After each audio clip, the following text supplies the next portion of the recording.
Good morning, everyone. Great joy for me to be here with you this morning. And I think the first order of business is to get clear whether it's 33, 34, or 36, right? Okay. 33 was right a week ago when we were in 2023, and 34 is right now, okay? 36 comes from the fact that the 2 years before we went to France were spent here. So there's 36 years of loving relationship between us and this church family here. That's how we get those. All three of those numbers are right somewhere, okay? All right. And I want to come and say thank you, first of all. That's what I want to do. Thank you. We have been truly blessed. I'm coming, and maybe there's many of you who have never met us, and those of you who have met us, have you figured out how the conversation goes? Oh, hi, Craig. Where's Katie? Yeah. Okay. Where are the girls, and how come you're not singing today? So I'm sorry about all that, but I am very, very glad to be here before you and share with you. And I want to talk a little bit about Caleb, but before we get to Caleb, I want to introduce somebody else to you. And there you go. Okay, that's Daniel. So exceptionally, we're back over the holidays, Christmas holidays. It's not our normal routine, but we had a really good reason to do that. And that's why Katie is not here with me. She is with our grandson, Daniel. So very grateful to God. And there's great joys, sorrow in the evening and joy comes in the morning. Our daughter, Emily, her husband, Rob, they had a tragic first pregnancy, and we're very grateful to God for this beautiful, joyful Daniel who is here now. Very grateful to God. So we'll continue on, and I want to just say 2 words of introduction for us. And if we can keep moving the slides along, then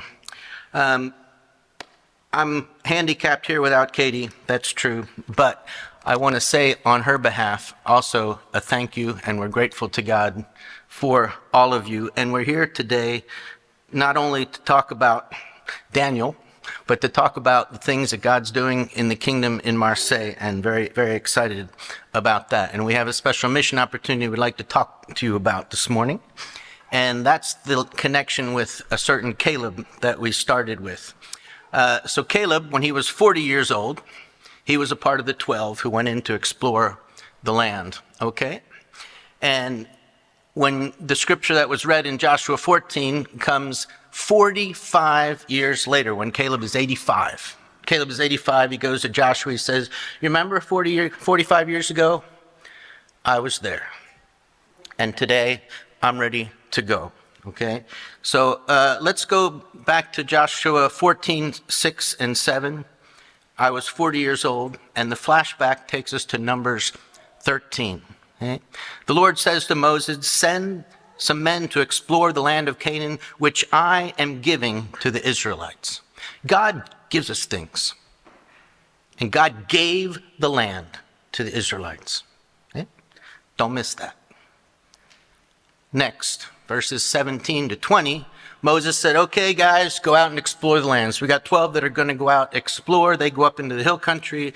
Is it going to be a place full of strong people, weak people? What's the land like, good or bad? How's the fruit? How's everything? They're going to go find out.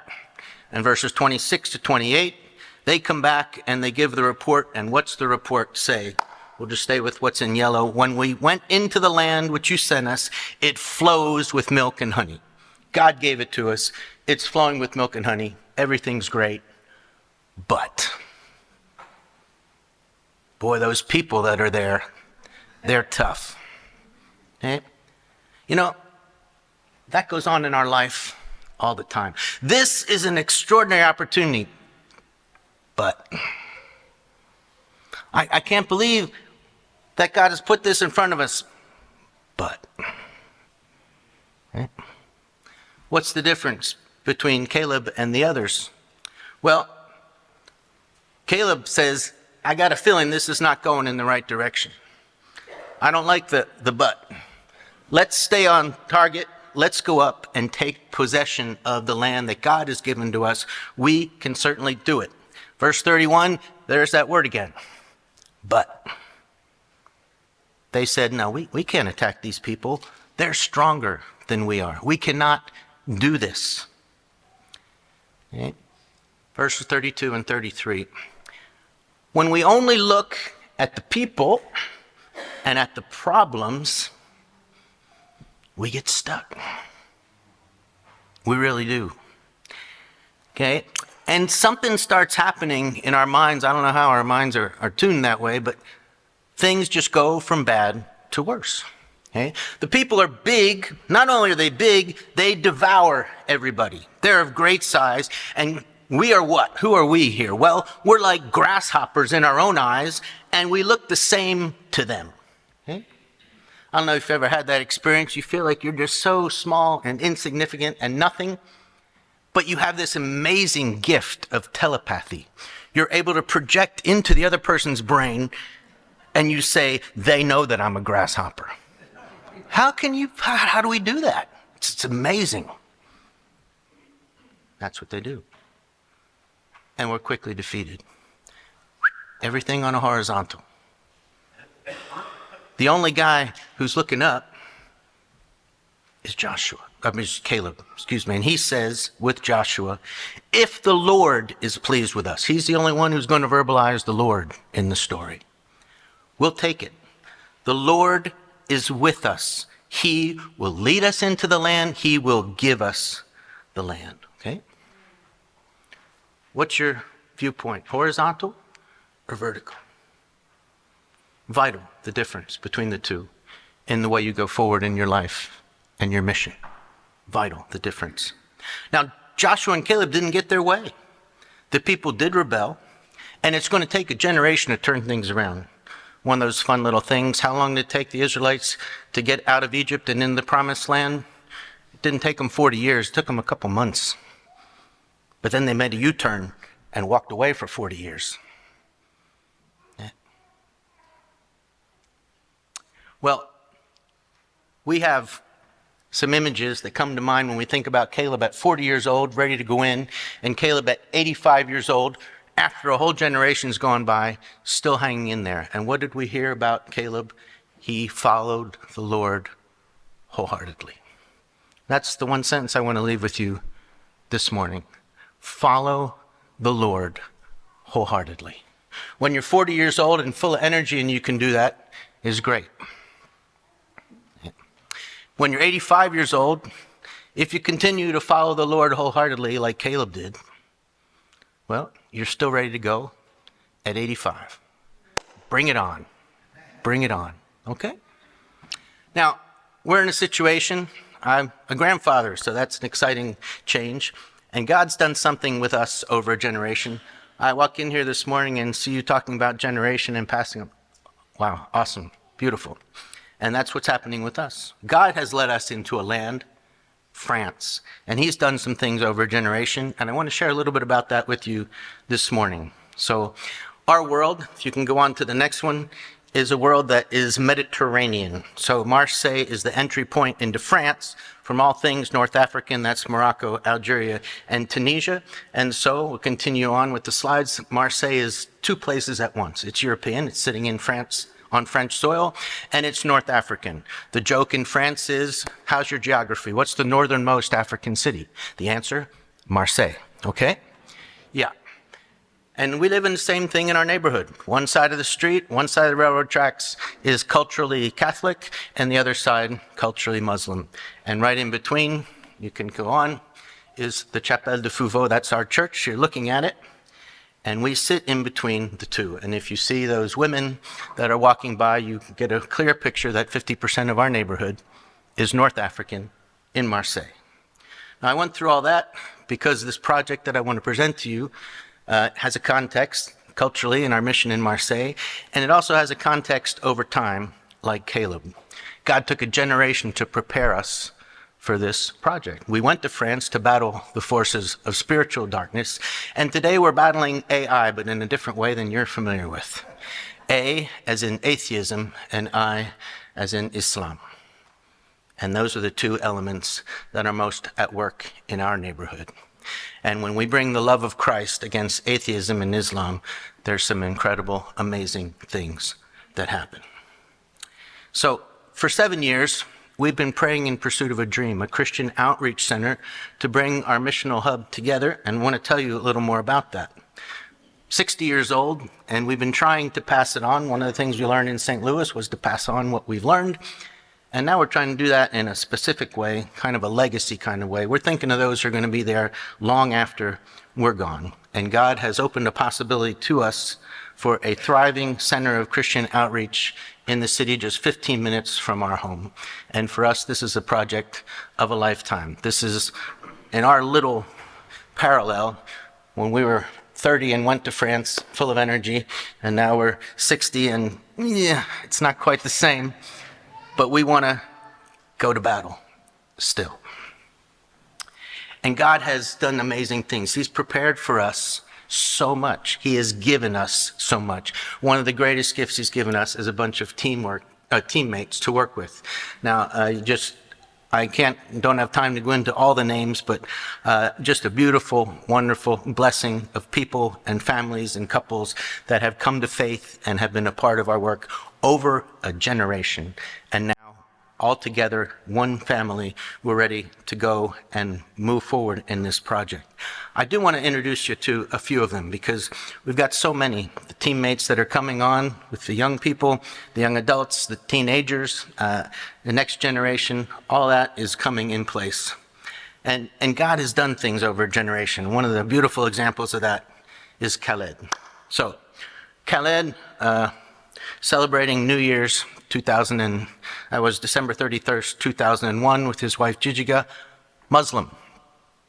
Our co-worker Garth and Diana, who were here in St. Louis with us to train in the internship, they have a conversation and they start getting into it, Christian, Muslim, all that. And it gets a little hot. And Garth says, let's just keep our friendly relationship. Let's not get into all that. I'm just going to pray that someday you'll go share the gospel in Algeria. And Khaled laughed at him. I mean, literally laughed at him. Yeah. 8 years later, Khaled's baptized. And 6 years after that, his daughter Lydia is baptized, and it's already going on to another generation. And then this is Esther and Jackson, Esther, my daughter, and her husband Jackson's wedding with Khaled and his family around them. And it's at this point that Khaled does, right before COVID, finally make a trip to Algeria. And they ask him to come up and speak. And as he's getting up to go speak, it all comes back to him. 17 years ago, somebody said, I'm going to pray that you'll preach the gospel in Algeria. And Khaled gets up, and the first thing he says is, beware of the prayer of a Christian. And I like to remind you of that. Beware of the prayer of a Christian. Okay? God does it in his time.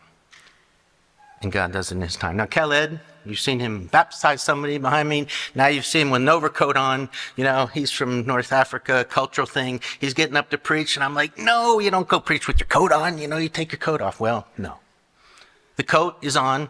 The shirt is on. The pants are on. The boots are on. And all of those things he wore on purpose that Sunday because they were all gifts from other people. And he got up to preach about generosity and thanksgiving. Khaled, okay? Now he teaches our students in our Christians on Mission training program. I want to tell you about a few more of what God's done over a generation. This is one of my favorite snapshots. This is the picture of the Marseille young adult youth group. And these guys are on fire now for the Lord. A few years later, let me tell you about a couple of them. One of them is Morgana. She meets Katie to learn English. She becomes a part of the activities at the church. The parents are completely atheists, but she makes friends with Emily, my daughter, and she's baptized after that. Esther's reading a scripture at her baptism, and then she comes and becomes a part of the training program as well for a year of our Christian on Mission training. And then she has the joy of bringing her brother along, and this is at her brother's baptism this year. Well, who's that guy on the left there filming all this? Dad the atheist, who's just watching all this happen to his kids, and you can just see him being drawn in. Beautiful, what God is doing over a generation. Morgana is already sharing it with the next generation. Christopher tell you about one more. Christopher would meet on the soccer field. That's a great place to meet people in Marseille. And he sees that something's different about us, and he literally starts asking me about Jesus on the soccer field, okay? Well, he comes to church looking like this the first time he came. I don't know how he got this snapshot, but this is Christopher. And God just grabs a hold of him, and we see that he comes from a classic Marseille world. You can go on to the next one there. We've got French part of the family on the left and the North African part of the family on the right, and Christopher in the middle. And he comes to faith, and he has been a great part of what's going on as well. That's on his baptism, and then he's leading in the Lord's Supper in Marseille. So people, I just wanted to let you know about some people and what God is doing over a generation. And then ministry. This is our family today in Marseille. This was taken in November, just 2 months ago. Our Chapelle de Fouveau church family. 25 years earlier, it looked like this. Okay? And that's what God's been doing, and we're just grateful. Just a story of grace from beginning to end, and he's been doing that. We mentioned other ministry, the Christians on Mission program, kind of a St. Louis spiritual internship from Marseille, been going on for 25 years now. First group in 99. And then the next bunch is the Harmony Bible Camp. You have Camp Neotez, you know what that does, and it's just been incredible to see what God does through the camps. And that's been going on for 27 years. And we have a facility that we use for that camp, which is the Centre Bonnefoy Retreat Center that we've been running for 22 years. And then I also want to mention the chorus, because that's what Katie leads, and our choral group in Marseille is a great tool for evangelism. And these are just things that have been going on now, as we think about it. That's been happening for a generation. And God has been using all of this for a generation to prepare us, not for retirement, but for the next mission that he's called us to, right? So, God, he's the one who raises the dead and calls into existence that which does not exist. When we're facing death, he's the one who raises the dead. When we're facing an impossible situation, he is the one who calls into existence that which does not exist. When we continue to look vertically, we can continue to go forward. We can continue to go forward. And God has called us into a beautiful mission opportunity, and I want to present that to you. The vision is a Christian outreach center. You're looking at a monastery that is 15 minutes from our home. Okay? What's the French spiritual atmosphere? There's nobody to live in there anymore. Everybody's dead. The Catholic faith is going that direction. Okay? It's only the Muslim faith that's going that direction. Atheism covers everything else. And in this context, God has opened an opportunity for us. Now, a reminder, this is not about buildings, it's about people. One of my favorite little snapshots, Mathilde. I know Mathilde, and I know her sweet mom and dad, who are solid and devout atheists. But their little girl can come and hang out in our neighborhood because it's a safe place to be at the church. I know Anya, and I know her mom and dad, Muslim. Okay? And what happens when the love of Christ comes here and here? Well, just brings it all together. Okay? That's what this is about. That's the privilege that God has given us to be able to be a part of something like this. Okay? So I'm going to give you a real quick snapshot of what we're trying to do with this project. It's going to be in 2 phases, but everything we can do to bring the gospel to the next generation, that's what we're hoping to make happen at this monastery that we want to convert into a Christian outreach center. It'll be a place for Bible camps that we've already got a lot of experience in, for retreats, seminars, conferences, every way that we can express the Christian faith in our context, in our neighborhood, and beyond. And there is a chapel, a place of worship incorporated in the building, which makes for a great place of worship for a new church. And Lord willing, down the road, we will also have a church planting as a part of this whole operation. Real quick on the details of the building. This is the property, and if you look way in the back, there's a crossway up on the hill. That's how huge this place is, and we'll just go on to the next one. So you've got 40 acres of agricultural land in the back, and we're working with 10 acres in the front for our mission project. And this gives you kind of a little picture of the buildings. We have the monastery and 2 buildings next to it that we're going to be working with. Lots of room to do all kinds of awesome ministry, and we're thrilled with this possibility, okay? And this is in the chapel, over 100 years old, but this is a place we come in. We did one technical visit, so we had Garth and Diana, Katie and I tell our architect, I need to do a technical study here on this thing. How is the acoustic in this chapel? And we just got up and started singing, and he just pulled out his camera and filmed us. So, yeah. This is the structure. You can see, well, how come it's not all square? Well, because it got built over time, and it's very old. But Jeff had mentioned engineering. Here I go. I can't help it. So here's my engineering lesson for you this morning, okay? Next slide. The foundation is Jesus, okay? The cornerstone is Jesus. That's it. And anything you build starts with one point. That's that point down here on the corner, Jesus. Everything goes back to that point. Everything you do, every moment, every time. Doesn't matter how many stories high you're up with your skyscraper, it still goes back to that one point. Doesn't matter how many years further down the road you are in your life, it still goes back to that one point. Everything goes back to Jesus. Okay. We're amazed. How is this possible? We're a little tiny fish in this big pond, and how did God open this door to us? It's absolutely unfathomable for us that he did it, but he did. God is the one, his hand is at work. He's opened doors that were completely shut. He's called into existence that which does not exist, and we're honored and amazed. One quote about this work from my teammate, Max Donner, who's been there on the field for 50 years, and we've been working together for all 34 of them. If you can go on to the next one. The Lord's work never depends on buildings or property or any of that stuff. That's what's clear. Having said that, God shows his love to those who he called to mission by providing means to fulfill their purposes. And this is a means to fulfill our mission and ministry in Marseille. Max says, I've been a missionary in France for 53 years, and in my view, the Bethlehem Monastery is the most promising investment in the future of the French church that I have ever encountered. And we're all in agreement on that and thrilled at this possibility. You have supported us for many years. Many of others have supported him for many years. And you'll know, and you know, that we will make good use of what you can provide to help us do that.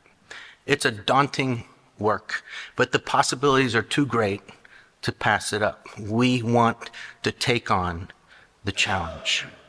And that brings us back to Joshua and to Caleb specifically. Caleb says, here I am, 85 years old, okay? And what do I want at 85 years old? Well, I'm still strong and I'm still ready to go. Give me what? Give me the land of the Anakites, okay? Those are the big guys with the fortified cities. That's the toughest place to take. But with the Lord's help, we'll take it. Okay? Think about this. Next slide.